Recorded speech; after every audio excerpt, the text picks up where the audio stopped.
mama, omima kitoko, orga kabelo. Eba mama, kabelo a kitoko, orga kabelo. Partout bozali.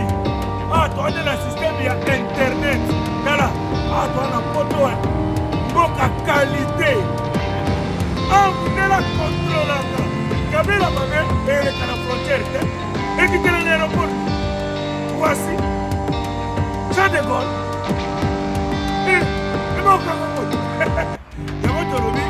Olga Kabelo. Kabelo ya original, ya solo, ya milai, ya ba mère boss. Talo malamu. Surtout les dit, quand il y a l'internet, partout zali, commandez Kabelo na yo, ya Olga Kabelo. Dans le numéro, et comment bien, Bema, Tidelio, Futimomo na yo, Do, Futimomo na yo, Tidelio, Kito. Kabelo a Kito. Oye, c'est la Kayana, Olga Kabelo. Oye, Beyoncé a Chaka, Olga Kabelo. Shakira.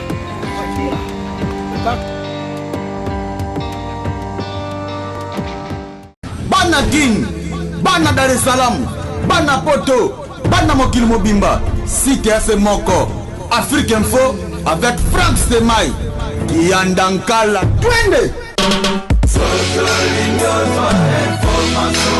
X-Bass, Marandura,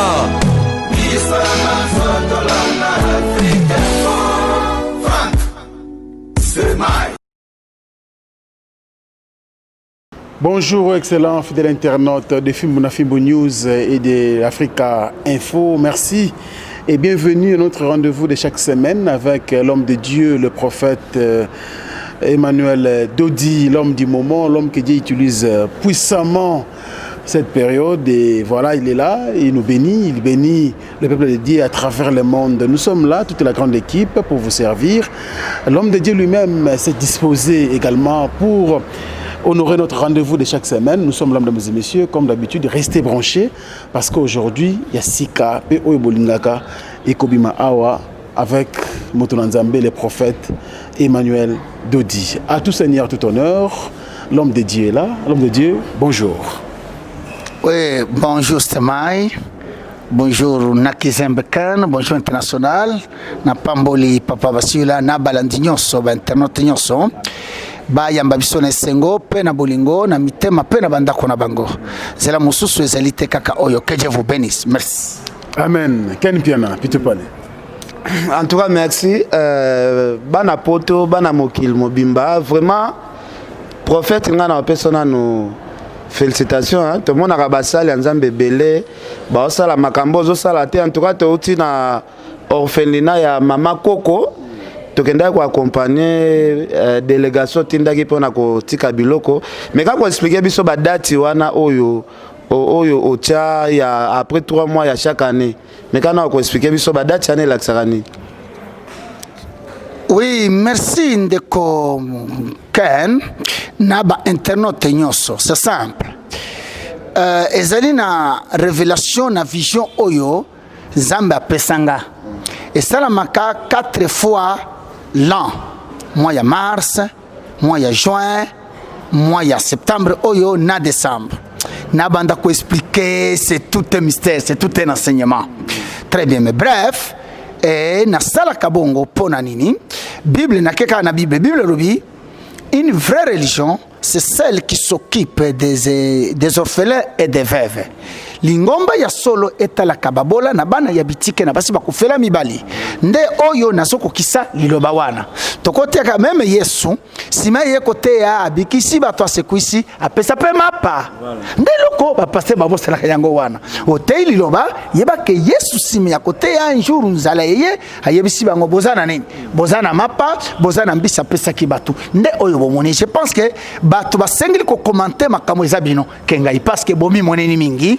Donc ngai na soko kisakaka mukano na nzambe bato basungama zali itopite za revte ya bambula na bambula et même erboke kuna mundele wana a reconnaître pasteur de moko sala biloko wana te. Le moment est tellement difficile. Je dirais même difficile. Voyez-vous?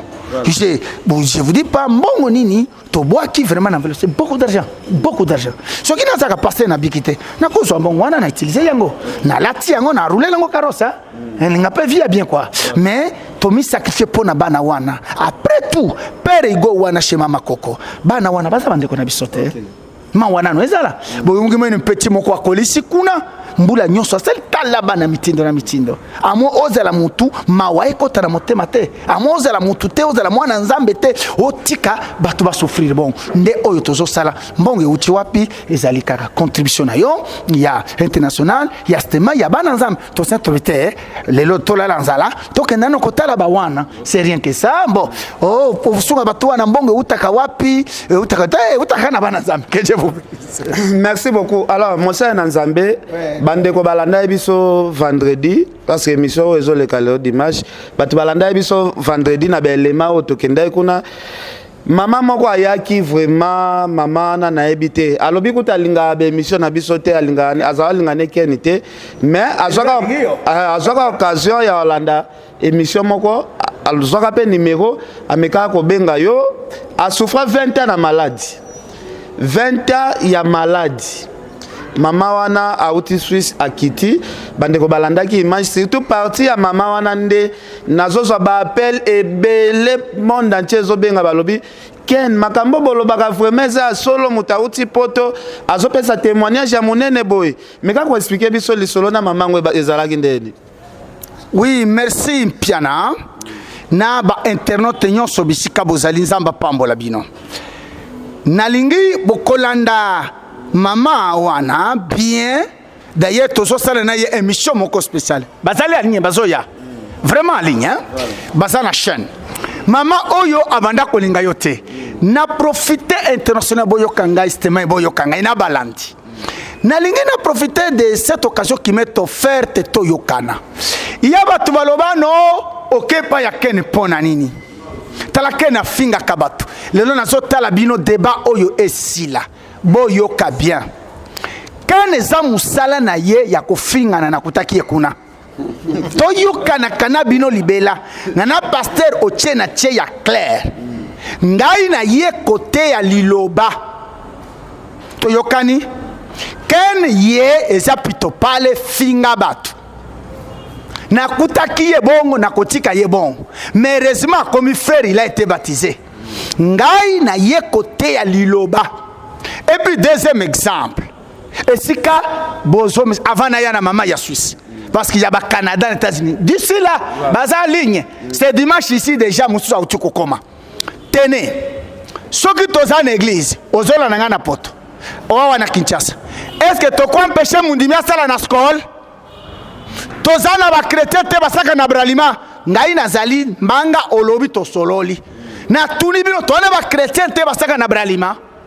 Esika ya masanga toana ba chrétien te basaka na skol esika ya masanga toana ba chrétien kuna na Belgique te kuna na France basaka na Castel a boni boyete il en a de même na Ken azana monde ya musique na ye oh no pasteur na orana yo keleka pe non yo zana confusion soit tozana haine no keloko ya liboso yango wan na zui RTNC na RTNC ba musicien bakendaka kuna ba pasteur bakendaka kuna c'est pour autant to bebi sa RTNC to yebi RTNC te ezali chaîne nationale na biso na stade Kamanyola okenda poto avant lelo comme martyr to yokana na Kamanyola to na martyr ba pasteur ba sala ba croisade to yokana ba bale ba betaka kuna na ba kisi na bango to yokana. Est-ce que Tobuka stade parce que ba joueur ba beta ki match ezali raisonnement moko obsolète yakala landa message na memela yo mena na ye na mama ya Suisse boyoki mama aina kene lokola yo oli o séparer makambo ngai na ye pona yo obikanze o msozalité je suis un envoyé pour toi qui me suis ah oui ha blaguette. Maman oya nyokomi na maladie pendant 20 ans et bien ça na Suisse toyokana médecine c'est la Suisse vous voyez bien hein?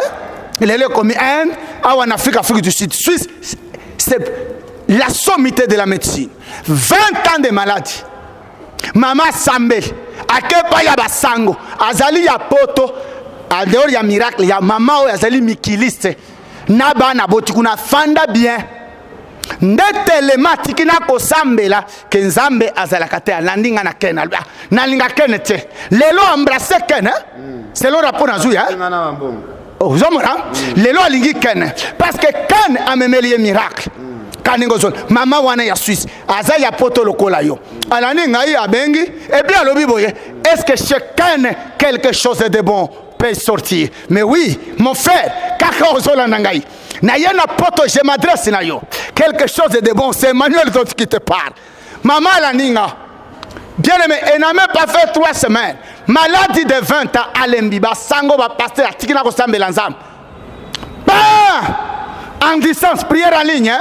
À partir ya Kinshasa nazo télécommander système na yebisi batu boyenzamba yebisi talo boko mama chebo maladie elimui azongeli nani munganga Mundele je ne crois pas comment mais tu es guéri comment mais c'est un pasteur maman Dieu existe voilà. Maman wana futi biye nde aye na Kinshasa omoni semaine prochaine tozana ye émission spécial bomona ye bamusu bazo ya Canada zabelaga donc mama wana lelo alingi kenen piana lelo alingi sema alingi ba international to souffrir na bato oyo to ye kaka to memela bino sango na ye kaka na memela bino mapamboli koloba te o ken non longola biloko wana makambo ya mikanda o mama papa mais quand on a besoin de contacter ba pesa kayo mukanda na poto te na yebisa bino ke okendaki na poto reçu soki esimbi na poto te okokende wapi osomona peut-être biso na kinto mesana déjà yo kendaki poto reçu si ça ne tient pas en Europe mon frère ma sœur talatina quand en contact na Emmanuel Dodge aujourd'hui c'est prouvé que Dieu utilise moi na mobali wan apprendre ou à laisser parce que doucement na zozwa ndambo ya mukili nyonso je suis partout na la kate na jungle nyonso amwe mokolo na lobaka babenga ngate na pema soki ka ande ori ya lendi na lingana pema soki tobandi mardi je souffre à cause de ce que Dieu fait et donc mama wana lungwe sus aye awa bomona ka miracle yawa ekenda kapoto mina ya poto zo afuti biya ye mosusu abiki na sida oyoka témoignage baboyi balobi tozo ya to témoigner na oyo ya pote ya libumo ya pasteur mokwa wa safunkwanga et azaki na pota na lokolo sila kate na Canada et komi cancer bakata ye lokolo asombeli ekutu na lupa alieli biloko solution te alors abengi nga na yebisi kaka na peso une semaine 3 jours ya prière tala cicatrice limui papa wane azoya na mwasi na bana mena pasteur akomona ke munima manako konga zambe na gai na tigi masolo chikalo kumwe zonge la zambe na zonge ce micro. Merci beaucoup na zonge c'est la Frank Stema micro antoanga esalinga plaisir makasi kotala mama uti Swiss na komprenaki lisolo ngote na moi mama moko ayambinga ma misu pene tangi azolela mwana vraiment limbisanga nazalaki kolinga yote vraiment na lukana kote na émission na moko na lobate est-ce que prophète asala ka émission na keno est-ce que ça makambo solo na meka ko benga en tout cas alobi à travers yo à travers émission na yo en tout cas les longa malade ya munene longanga na nzoto mama na kotisi liboko na poche abi nazala ko loba jour na komona yo fona kabelo ata quelque chose en tout cas salinga vraiment plaisir merci vraiment Moussa Nzambe et to zo pe ba témoignage ya boye et ça la biso pe bien to mona to ça na bino ko tamaite Moussa to ça le ko tamaite en tout cas merci beaucoup na pe sa Franki Maloba. Merci beaucoup l'homme de Dieu avant de zo témoignage. Oui. Dans l'émission précédente, il Kamore Bimaki Olobaki, mais Batebele, on dirait qu'on s'est confusion dans le métier na bango. Il y a une date. Okay. Date magique, date fétiche. Et c'est un peu de décortiquer tout ça parce que Batouazaki qui est un peu dans la confusion. Merci Frank Semai. Quand je disais dans mon équipe commentaire, il y a un prophète Nzambe à l'obi date fétiche. Non, maman, papa. Ozoluka sili na mutu eza na suki te pona nini. Hein? Quand je dis magique, c'est tout simplement une expression ce qui est magique, c'est fétiche. C'est une expression, c'est-à-dire quelque chose qui sort de l'ordinaire. Ma foi, mon Dieu. Est-ce que c'est pour autant il faut vraiment bobo c'est un miracle nyon ce zobi qui sabato mokeli mobimba yo yakaka kokene ko djembela alobaki non. Quand j'avais dit c'est fétiche, c'est magique, c'est par rapport à l'expression. Badatuana, chaque mois il y a mars, mois il y a juin, mois il y a septembre, le cola vendredi, le 25, c'est par rapport à la révélation Nzambe à Pesa Kingai. Il n'y a pas quelque chose qui soit, je ne sais pas, mystique. C'est tout simplement une expression. Manca le mot, j'ai dit, c'est magique. C'est extraordinaire. C'est rocambolex. C'est fantastique. C'est un peu ça. Je pense que Boyoke Lokowana, c'est ça le problème. Merci. Merci beaucoup. Je crois que vous avez éclairé par rapport à l'expression à l'homme de Dieu. À bas la polémique. Il ne faut pas polémiquer dessus. Là. Donc voilà. Nous allons prendre un témoignage qui va encore vous édifier aujourd'hui. Yes. Et un témoignage très important. Alors, installez-vous confortablement. Vous vous appelez. Tout le papa Célestin, Silois, il y a témoigné. Et puis il y a Sœur Nabiso, Osana, donc il va témoigner. Et vraiment sans commentaire. Papa Célestin, bonjour. Bonjour mon frère. Merci pour na kopesanga maloba. Nzambe na sengi, Nzambe merci mingi. Nzambe tata kolekela mosali na Nzambe prophète Emmanuel Dodi. Pour na kopesa biso lobi kopesa biso nzela ya ko sala témoignage de mokolo malelo. Ngai Célestin Basilwa.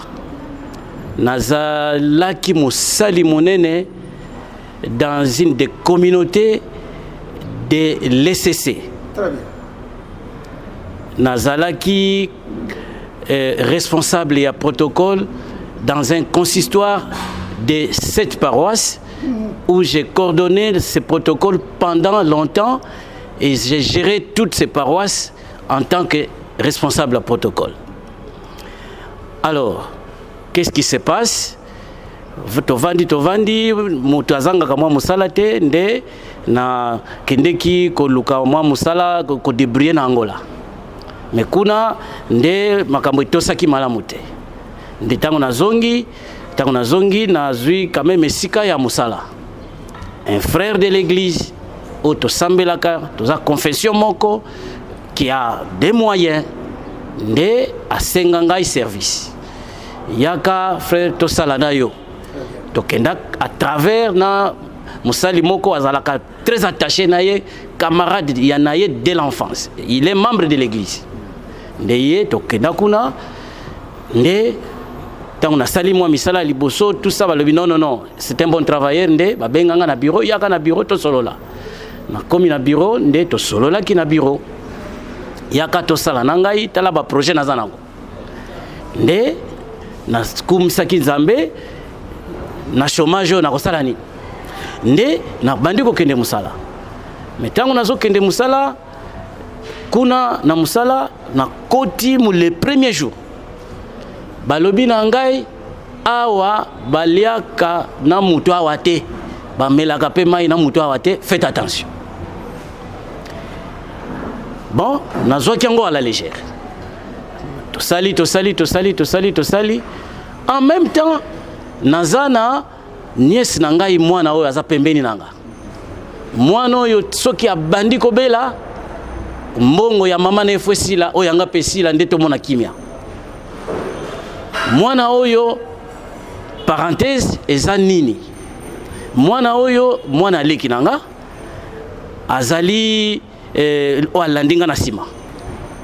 Abotami esika ya kofutela tokangani ba porte. Tant tokangani ba porte tolia na kabilo côté vraiment ça tolia na kabilo côté. Mais curieusement maman wana banda mwana botama atuna ka mwana tous les jours. Koko ya kolondako. Donc maman ya kolondako pardon. Atuna ka mwana mikolo nyonso bébé. Nde mukolo mususu balambi ntaba.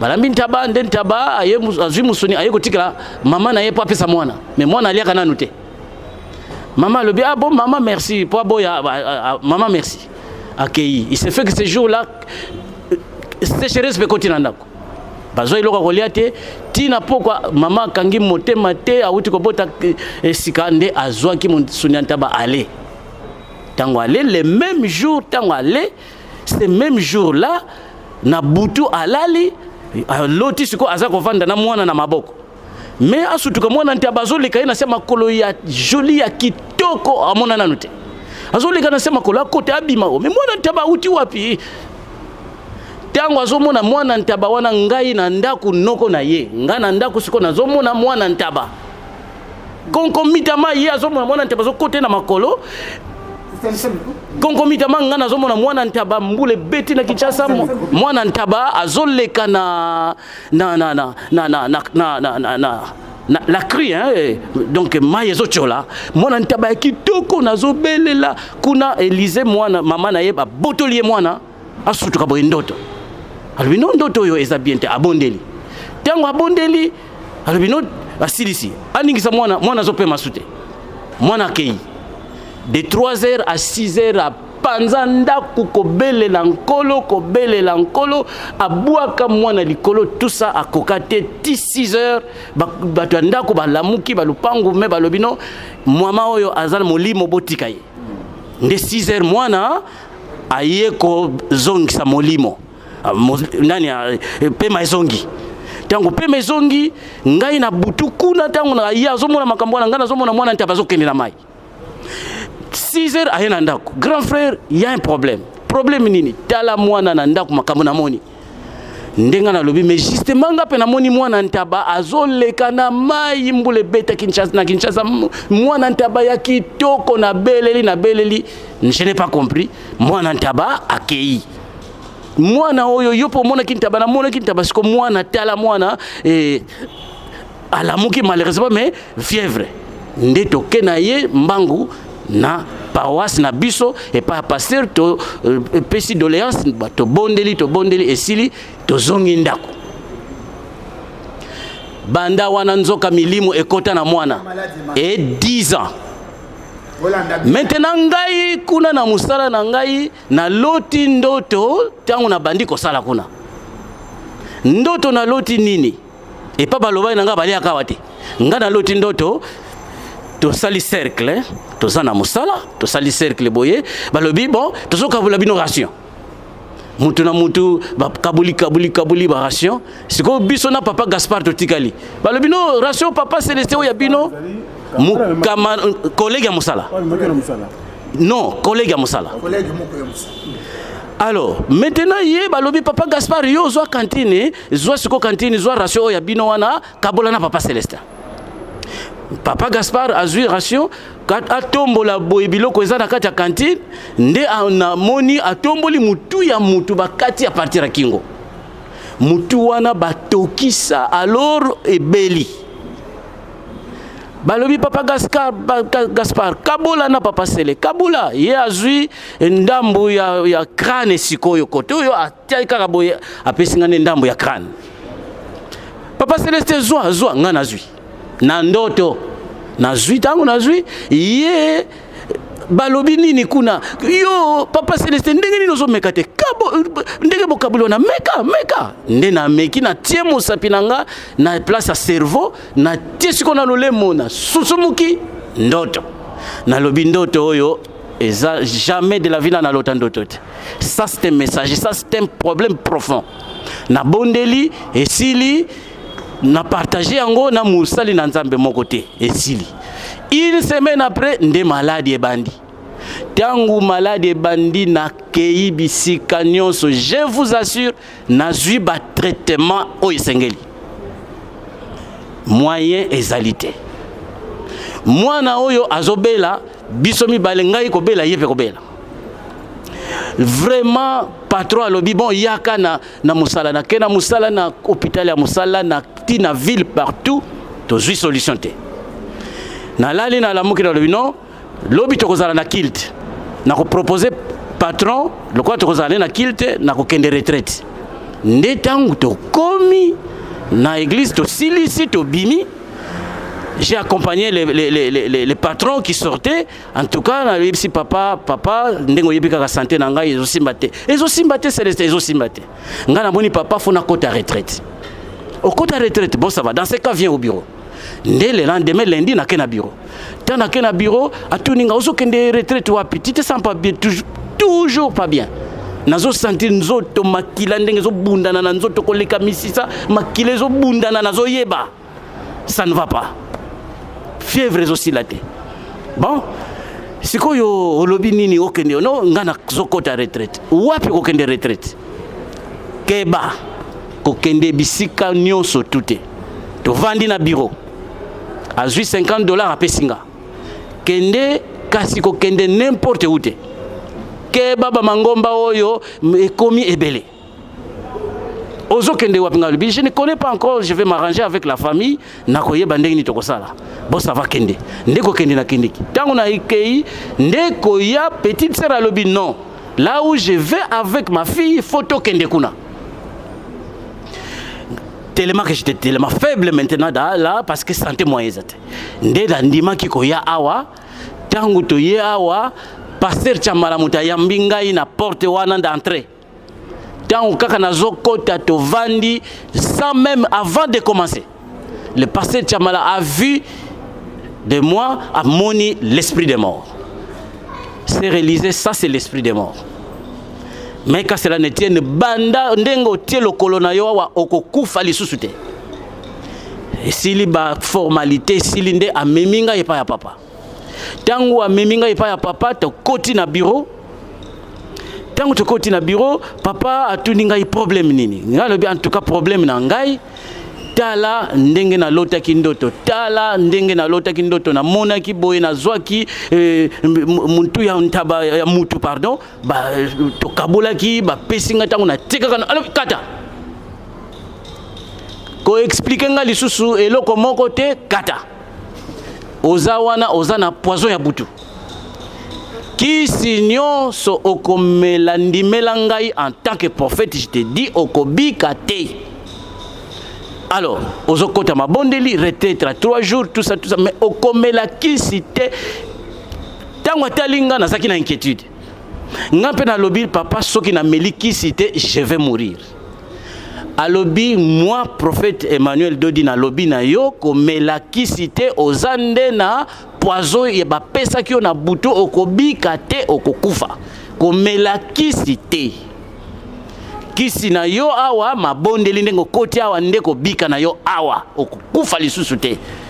Akatelinga mabondeli retraite baptême makambo nyonso.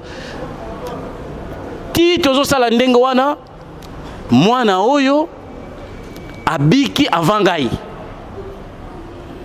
Ndenge sene lekaki mwana ya ntaba oyo mama ne alia na libumu na ye mama me milimo na nzoke kota na mwana ntaba nde abima na libumu na ye parce que pasteur tanto hutaki nouvelle ligne kaka na katikati ya mabondeli wana to hutaka fita nouvelle ligne tango azongi na ndaku nde mwana ntaba pasteur alandi leki nanga na ndaku na ndoto sikoyo boye na tongo pongezwa ye nde pasteur abandi ko sala opération de mwana ntaba abima alakisi Élise tala mwana ntaba asalaka mwana pasi nde toye ko comprendre pendant 10 ans nzoka mwana ntaba wana aliaka.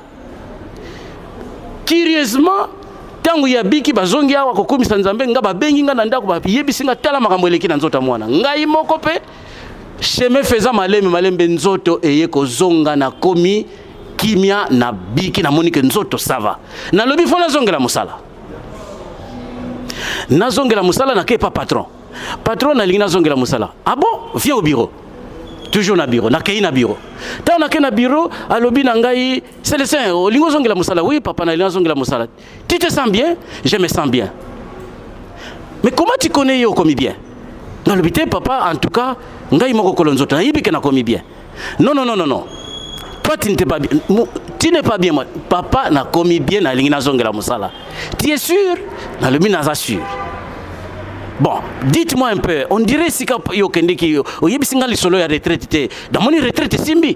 Ngana lobi papa retraite simbi. Mais na retraite wana yo kutana kina un certain prophète noté ngana yebi prophète mon côté pour na ko bikisa musala parce que na lingomba na biso oyo ya na kati ya SSC ba mangomba wana jamais de la vie obima okende na mangomba mususu soki ka bayoki ndengo wana il est aussi grand responsable na kati ya lingomba wana je ndongo na musala exili j'étais contre na lobana ye na uti et pas mon côté kaka na ba église na biso na kendeki retraite nde kuna basungi nga alobi na nga yebisanga mutaza ko tambusa retraite ngana lobi te mutaza ko tambusa retraite za facultatif lelo tangu musumwa na mwasi tangu musumwa na mobali lobi donc à tour de rôle alobi non et pas yo kendeki c'est chez un prophète na yoka kombo wana ngalobi non papa na kendeki pas prophète nde comme lokola discussion.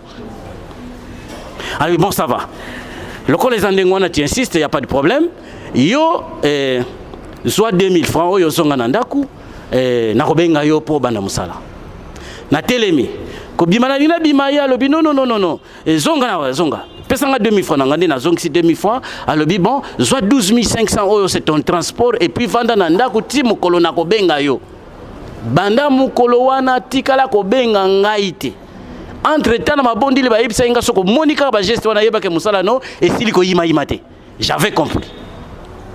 Alors curieusement boyebi bandeko na ngai na musala wana pour me séduire ngai salaire na banda kozwa na musala kuna te à part patron le numéro 1 ya musala salaire na ye salaire ya ngai x3 ngana za kozwa 3 fois plus alors que ngana za subalterne.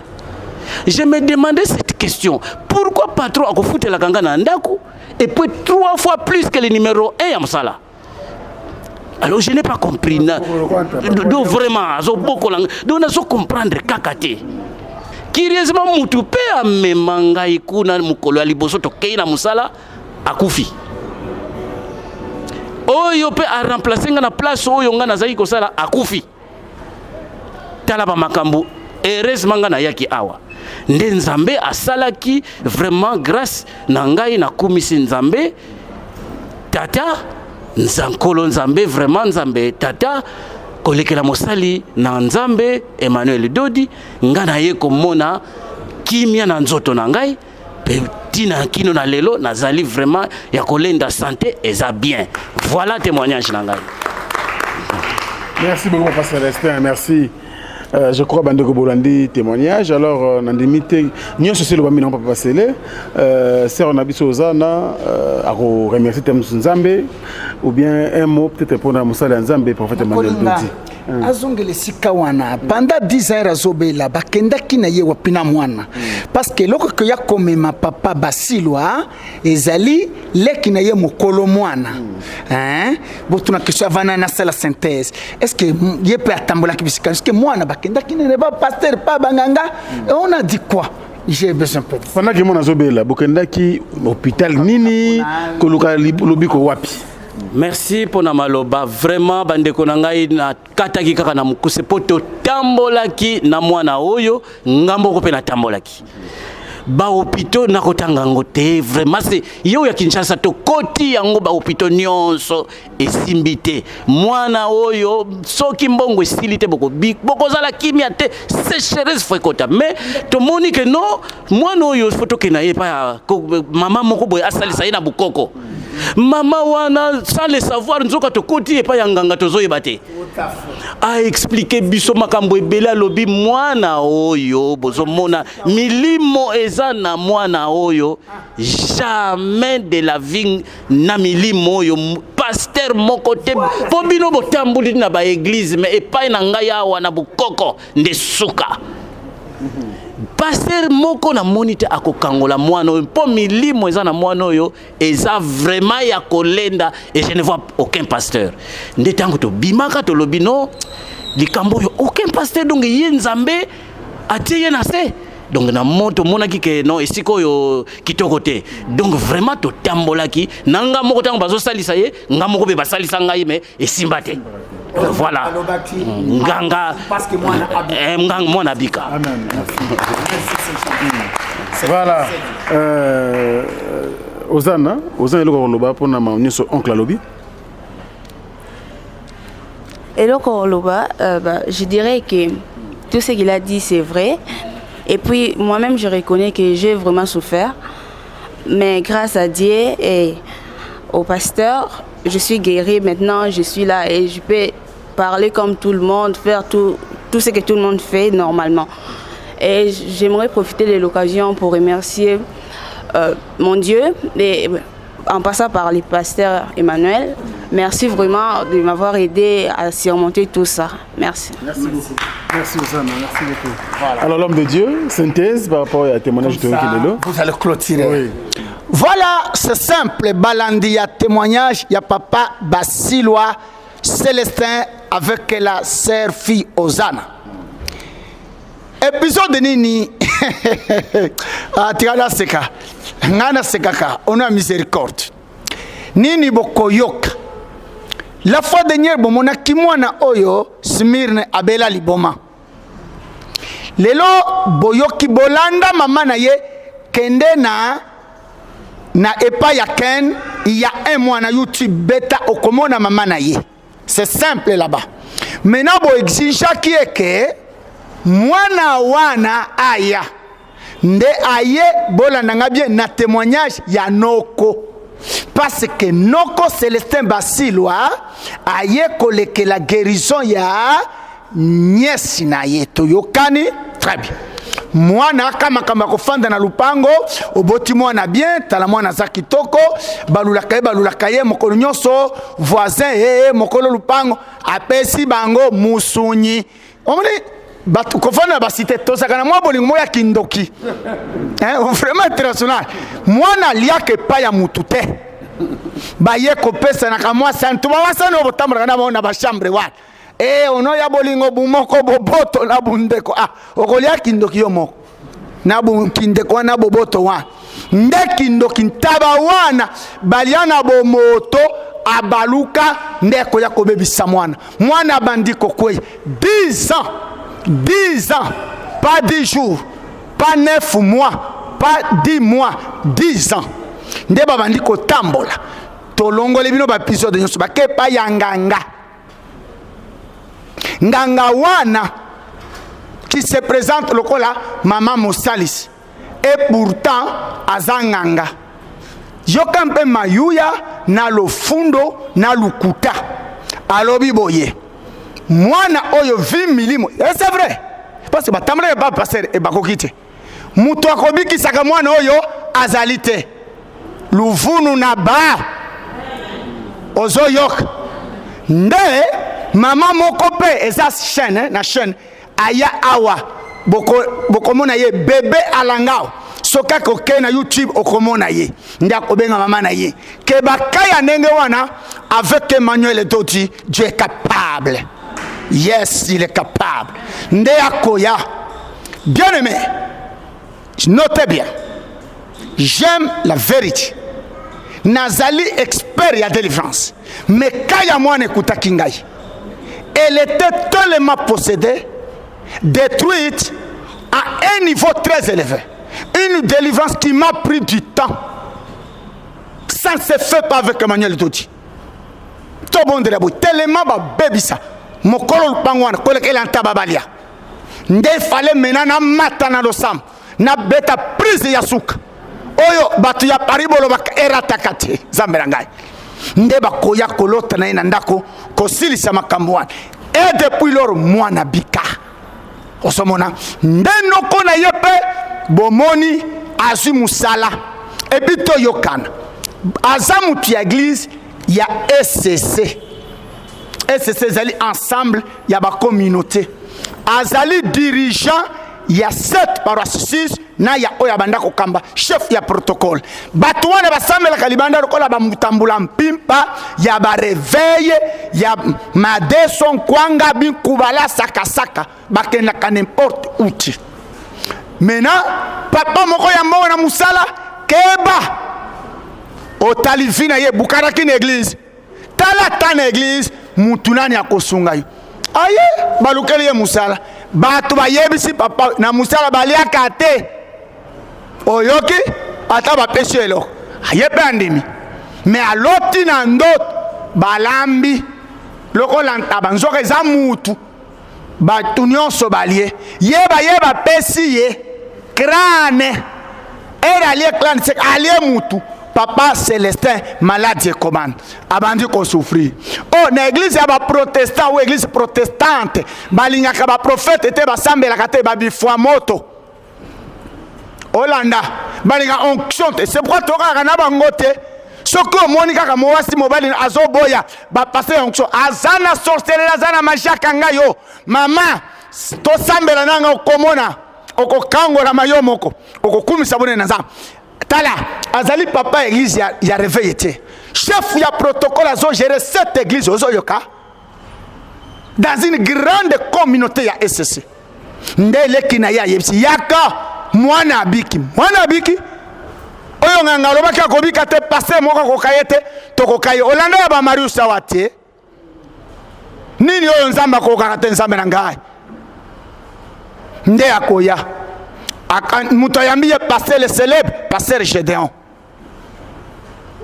bamemi ye na bureau a expliqué bandoto yoki autikolo na lobi poison en d'autres termes balesa yo kindoki maladie na yo zele na origine mabe comme la kisite mais dans notre temps ye femme la kisi nde ye na ngai to yokana kite parce que nazo pekisa ye kisi ye pe ba médecin balobi soki ameli kisite ko vivre te et bien mais la kisi ba bi kakate na bi tika atiki yo pe ke pa ya ba muanga ngebele ozolandanga kota en contact nanga ah oui ne niveau to komi tembesili sila kala oyo tembo tikene yango ezaya yote ezaya bandoki balobi ke soki tokutani nzambe nango kobika nde akoya atikikisi to bandi ba prière pa aye kobika mais pour terminer papa patron wana ya ndoki apesa ye musala boyoka ngai na prophète Emmanuel Dodi na communauté na bango basana ba prophète te comment il a si que okendaki et pas ya prophète loba yo osambeli na église na bisote oui église la bango molimo ezate nguya ezate parce que banda osambeli l'église wana aloka ya pesa maladie ya kindoki alobi okutana kina pesa nga kombo ya prophète c'est que sur le plan spirituel ce monsieur là papa partenaire ya mbongo ba bebi sa vie ya batu wana batonda ba église ba détruire ba vie ya batu ayeba kika akutana kina mukishi mokoboy akutana kina zenga mambo ken international kombo échange bandaka makambo ya prophète Emmanuel Dodi sila kala tozoka na bino kombo ekomi zenga mambo kombo ya Emmanuel Dodi sila kala kombo na ngai eza zenga mambo bandeko ya bandundu na ba Congo na balari ya Braza merci pour votre soutien boyebi zenga mambo iliko le mokati makambo tozo kata makambo ya jeté nde ya watokati nde omoni papa wana lobi okeneke pas prophète loba ya yebaki nengeni parce que hier a bombaki akosaki parce que abangaki soki na lobi vérité musala nanga esali nini batu wana basambela kate nzambe akumama lelo papa Célestin basiwa maladie na yesila mwana oyo banganga baloba akozala délivrer te lelo esila bandeko je pense bolandi mama na vendredi mama oyo auti Suisse abiki na maladie à 20 ans afuti biaye bazali en ligne tolo bali susuni na yeko yebsa osana programme mukanda eza bloqué vous devez réussir en Europe je m'adresse na bino bozana Afrique du Sud bozana Canada Australie, États-Unis. Moi, j'ai une mission bobika et bon réussir. Mokenda ko chouette. Baloka yo wana Congo. Balobi na poto ko réussir te. Entre en contact. Mikolezo inda ba nyonso ba koti en contact na Emmanuel Dodi. Bazo bika, ba kangolama, bazo pambwama, bazo bikisama. Yo petuna yo que Dieu vous bénisse. Amen. Amen. Merci beaucoup. Merci. Merci l'homme de Dieu, nous sommes presque à la fin, mais juste un résumé avec l'international Roger Ngandou, comme d'habitude. Merci Stémaï. Moi, ça sera un péché pour moi si je rentre au sujet du jour sans pour autant remercier et féliciter le prophète Emmanuel Dodi par rapport à ce que j'ai vu aujourd'hui. je dirais tout de suite, excusez-moi le terme, c'est une espèce humaine que le Congo doit prendre soin et conserver. Franchement, ce que je vis aujourd'hui, voilà pourquoi je lui appelle d'habitude un grand monsieur. C'est un grand monsieur parce qu'il n'est pas venu chercher l'argent à l'église. Lelo, Abimi Simbongo ya poche naye, Namuke Obandeko ba contribuer pour aider ces futurs ministres, ces futurs présidents, ces futurs prophètes, ces futurs menuisiers, ces futurs pasteurs au Bazali Kazé na orphelinat. Il fallait être là pour voir. Si tu as un cœur, il faut Tangsama ya miso. Au moins 700 enfants réunis au Mutu dans Mutu dans condition de vie. J'ai vu les handicapés mentaux, les handicapés physiques, bana oyo, soi-disant pasteur, conseiller, parents, si vous avez des blocages à la maison, c'est parce que les enfants sont sorciers, se retrouver. Et ici, le pasteur Dodi nous enseigne qui a amené les sorciers. Mais ailleurs, on chasse les enfants, se retrouver dans l'orphelinat, et que le pasteur Emmanuel Dodi, avec son fric, il pouvait faire comme tout autre pasteur, s'acheter des maisons, des grosses voitures, envoyer leur deuxième, troisième bureau en Europe. Mais il s'est dit, je dois être sincère et honnête, n'a qu'un contribuer pour l'épanouissement, pour la bonne santé de ces enfants-là, Oyo Barosunga Ramboka, un jour. Même Dieu sait lire nos cœurs. Même Dieu sait lire nos cœurs. Soyons sérieux. Donc, on sous-entend qu'il sera toujours béni et que Banan, au fur et à mesure, Barozalara bien, la sincère reviendra vers nous. Voilà pourquoi je demande à vous tous, surtout la communauté congolaise éparpillée à travers le monde, n'endurcissez pas vos cœurs. C'est pour aider ces enfants-là. N'a pas date autofixe, visite pour aller voir ces enfants-là. Faites quelque chose, Dieu va vous venir. Le fait de faire ces gestes-là, c'est que Dieu peut renvoyer l'ascenseur vers toi. Bref, s'il faut rentrer dans le sujet du jour, je crois que Platon a enseigné on doit être des avertis. C'est-à-dire, quand nous travaillons dur, pour tous à la vie meilleure, il y a aussi des gens qui travaillent dur la nuit pour détruire cette vie que nous cherchons. Donc c'est pratiquement de notre intérêt de frapper à une bonne adresse. N'allez pas voir une personne oyo à quoi empirer situation nayo, c'est-à-dire en te ruinant le peu qu'il a pour n'avoir désir naïe égoïste. Moi je vais vous recommander, pour être bref, de contacter le prophète Emmanuel Dodi, communément appelé Zengamambu. Zengamambu, c'est ça? Zengamambu. Vous verrez l'impossible se réaliser dans vos vies. C'est à vous de voir. Merci. Merci beaucoup. Voilà, nous sommes à la fin. Merci l'homme de Dieu. Merci pour la disponibilité. Ken Piana Pitopale et puis international Roger Ngandou, Papa Célestin Bassilo. Merci beaucoup. Notre fille Ozana, merci. Alors vous, oui. Il faut souligner que Acte Yaboué, c'est de telles personnes que le gouvernement doit soutenir. Au lieu on peut on a un pasteur aventurier qui va aller boire, qui va aller chercher les femmes d'autrui, à faire autre chose. Le gouvernement soutenait de tels messieurs, ça va de l'intérêt de la nation. Voilà. Merci beaucoup, international. Yeah. Ça c'est très important, c'est très important. Donc il faut soutenir de bons messieurs, de vrais. Ceux qui font de bonnes choses pour le pays, surtout pour l'épanouissement de son peuple. En tout cas, le numéro de notre prophète est là. N'hésitez pas. Azara toujours ma téléphone. Les locaux na monnaie on des alara na misa. Azara ngo partout. Non, c'est pas date na longolitaire mais on a date fétiche. Na commentaire na mona qui c'est qui est fétiche, c'est qui est extraordinaire, hors du commun bien sûr. Na bisaki bino que et ça, c'est ça la Bible. Je n'invente rien. Vraiment, le premier, il y aura une grande manifestation en ce lieu. Le 1er octobre, bien sûr, dans quelques jours ici. Et ça y réunion ya ma maman. Ngaïna Bango. Il y aura des choses qui vont se passer. Bon, ça va connecter au Landango Libanda au Pambama. Parce que Batoso Pambama parti à Libanda. na lungwana tiki ya ba mama na yena date il y a le 10 hein? Donc le premier ba mama maintenant le 10 wana ezali prière moko ba prière salama kaka une fois l'an le 10 octobre ezali prière il y a acclamation ezali na Bible les fêtes de l'Éternel les choses qui font la force des Juifs très important maintenant nous sommes dans l'église tozana judaïsme. Alors, le 10, tu as une prière du matin au soir. Faites y acclamation. Et le 20, tu as un grand jour, il y a pardon. Faites y expiation. Tu as une fois l'an. Maman, papa, Obama, Osumuka, Ozolandanga, Ozalez, Mona, Koutana, Passé Emmanuel, Naboma, Te, Zambalingio. Ces jours-là, le 20, prière Tongo, tu pourquoi?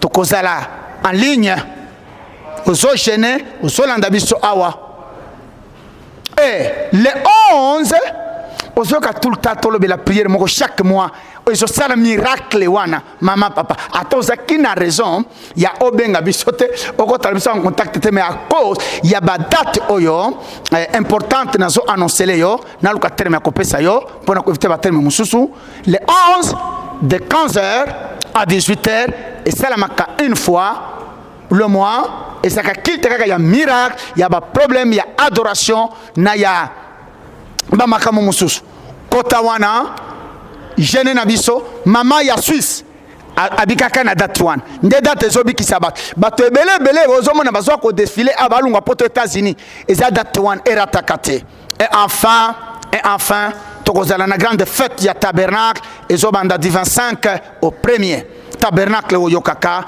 là ezaba moment fort là les apolele biloko donc le 10 le 11 le 20 wana mokolo moko et du 25 au 1er au bloqué ba date oyo maman papa côté en contact yo moko oko juger que Dieu vous bénisse. Amen. Merci. Nous sommes à la fin. Merci beaucoup. Merci à tous les hommes de Dieu qui sont là. Et pasteur Gédéon Chamala, merci beaucoup. Merci magistrat Raphaël, merci pour tout. Et puis notre maman qui est toujours là avec nous. Le révérend Willy, il est là. C'est un grand pasteur à Bethel. Merci pour qu'on rende la visite. Je vois l'apôtre Pedro, il y a Brésil, il est là. Ils sont venus me voir, bakutakinga na émission, basali nzamba pambola. Que Dieu vous bénisse bisika, maïezoni ngana li pambola ezali, mouvement ezo salama. Que Dieu soit. Amen.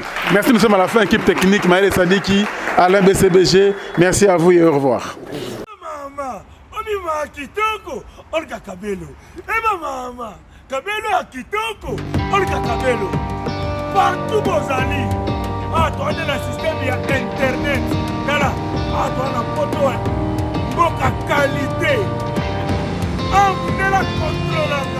Kabelo, ma mère, elle est à la frontière. Et qui est l'aéroport. Voici. Jean de Gaulle. Et mon camarade. Et votre lobby, Olga Kabelo. Kabelo, il y a original, il y a solo, il y a Milai, il y a ma mère boss. Il y a Talo Malam. Ce qu'on dit, que tu as l'internet, partout aux années, commandez Kabelo na yo, il y a Olga Kabelo. Dans le numéro, et comment il y a Bema, Tiberio, Futimo Nayo, To, Futimo Nayo, Tiberio, Kito. Kabelo a Kito. Oui, c'est la Kabelo. Olga Kabelo. Oui, il y a aussi à Tchaka. Olga Kabelo.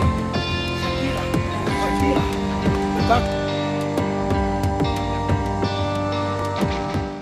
Bana King, Bana Dar es Salaam, Bana Poto, Bana Mokil Mobimba, CTS Moko, Afrique Info avec Franck Stemai, Yandankala, Twende.